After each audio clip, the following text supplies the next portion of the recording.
నా దాసులు నన్ను గురించి నిన్ను అడిగితే, నేను వారికి అత్యంత సమీపంలోనే ఉన్నానని, పిలిచేవాడు నన్ను పిలిచినప్పుడు నేను అతని పిలుపును వింటాను, సమాధానం పలుకుతాను అని ఓ ప్రవక్త నీవు వారికి తెలుపు. కనుక వారు నా సందేశం విని దానిని స్వీకరించాలి, నన్ను విశ్వసించాలి. ఈ విషయం నీవు వారికి వినిపించు, వారు రుజుమార్గం పొందే అవకాశముంది. ఉపవాస కాలంలో రాత్రి సమయాలలో మీరు మీ భార్యల వద్దకు పోవటం మీ కొరకు ధర్మసమ్మతం చేయబడింది.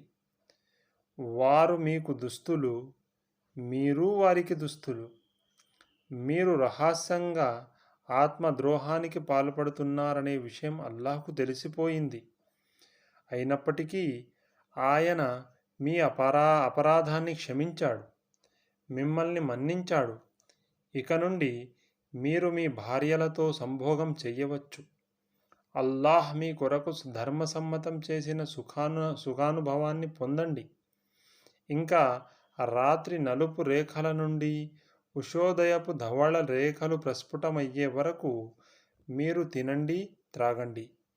ఆ తరువాత వీటన్నింటినీ త్యజించి చీకటి పడే వరకు మీ ఉపవాసం పూర్తి చెయ్యండి. కానీ మసీదులలో ఎతికాఫ్ పాటించేటప్పుడు మీరు మీ భార్యలతో సంభోగించకండి. ఇవి అల్లాహ్ ఏర్పరిచిన హద్దులు, వీటి దరిదాపులకు కూడా పోకండి.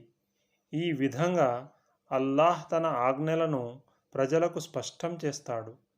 తప్పుడు మార్గాల నుండి వారు తమను తాము రక్షించుకుంటారని ఆశించబడుతోంది.